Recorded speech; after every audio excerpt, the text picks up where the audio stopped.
Hi everyone, this is our Countdown Perpetual Calendar project that is part of the Spring Craft Summit 3D paper crafts. We thought we would start off with something that we've broken down into 4 different days. Now you may be wondering, what does a perpetual calendar look like? And I'm just going to quickly show you here over on the demo desk. I've put one together here. I haven't glued it yet.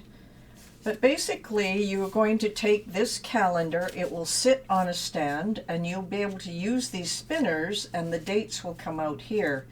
So for example, I've got to just lean it over so I can see here. So if we had Friday, February 11th, it would show up here. You use these rings in order to spin it around. Now I've made it fairly large, so it'll be easy to see as we make it. However, you can make it a lot smaller if you want, or you can just do some test cutting and work on it the way it is right here. So that's just to give you an example. So let's talk about the supplies and things that you will need in order to go ahead with making this, of course, calendar. Just one second, there we go.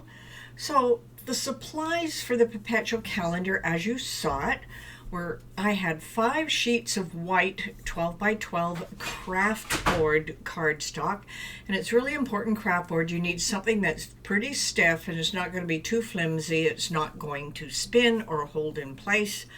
I used 4 sheets of black 12 by 12 craft board. Now I know it sounds like a lot, but you got to remember I'm making a huge one here, and 1 sheet of 12 by 12 foil poster board, and a sheet of decorative 12 by 12 cardstock, and that goes on the front. And of course you need your glue, your scissors, your standard grip mat, and a fine tip blade.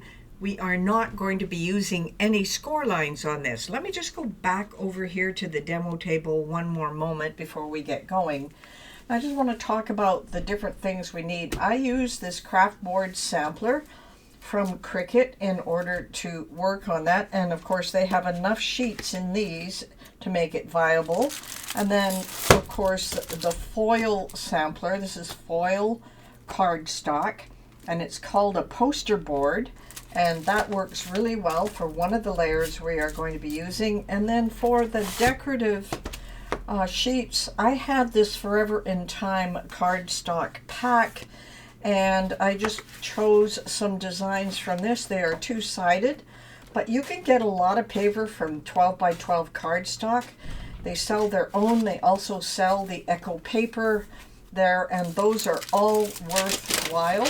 Now, as far as the glue goes for this one, I'm using, of course, the designer clear adhesive from Art Glitter. It works really well. You could use a Barely Art glue as well. The one thing to remember with this as we go through it, you want to put your glue into a smaller bottle with a small tip on it. And the reason you want the small tip, because we have some very delicate areas that we are going to use. Okay, let's now talk about what is going to happen over the next 4 days. So day 1, which is today, we're doing the planning and the gathering of the materials. And day 2, we're going to prep the design and design space. And day 3 and 4, we're actually going to assemble it. Now we're going to do small pieces by small pieces on day 3 and 4, so it makes it really easy, and then you'll end up with this incredible, of course, perpetual calendar. So let's talk about day 1, which is today. We're going to talk about the size of the calendar. Now I've made it so it is 12 inches. So it, not quite 12, but 11.5 max.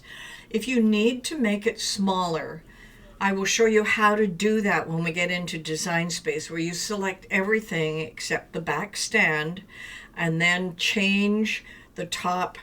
You don't unlock it, but change the top to your new size, and everything will be sized accordingly, and it will work quite well. So you could do a 6 by 6 one, a large one like I have, or anything in between, or anything smaller.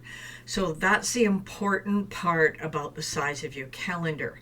Now, The types of materials I want you to use: think heavy cardstock, think craft board. That works extremely well. Now, because it is a larger calendar, you're going to need a 12 by 12. So Cricut puts out their sampler of cardstock. I have several of those around at all times because it has all kinds of colors that you can use. And those are going to form the basis of how the spinner goes through your perpetual calendar. So you need them quite sturdy, because when you glue things together, you want to have them pretty steady. Now, glue choices. Barely Art, of course, is a great glue. It does adhere very quickly, so you have really no chance to move stuff around. So I have chosen to go ahead and use the Art Glitter Designer Dries Clear Adhesive. I can put it in a smaller container with a tip, and that tip allows me to put small dabs of glue where I want them and not run the risk of it bleeding everywhere. And I can adjust the pieces so everything fits the way it should before I push it down. Now, that is my glue choices. Now, decorative elements. I didn't mention that ahead of time in the supplies list because decorative elements can be anything.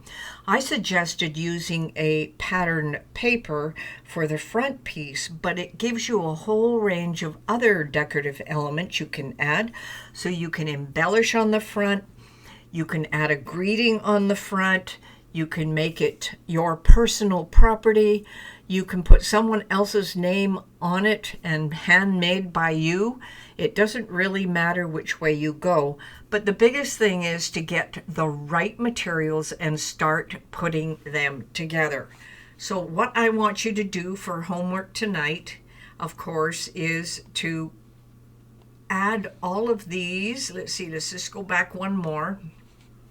Make sure you have all of this ready before we get to Design Space and you start cutting everything, because tomorrow we're going to spend a lot of time cutting, and it does take a while to cut, and that's why we break it up in day 3 and 4 as well.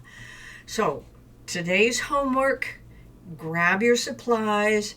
Your perpetual calendar project requires a lot of sheets, but I like the poster board, the craft board, anything that's stiff.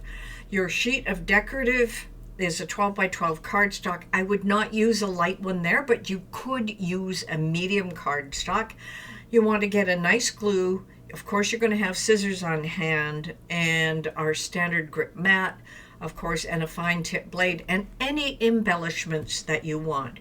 All right, we have covered everything we want here for day 1. Tomorrow, we're going into day 2.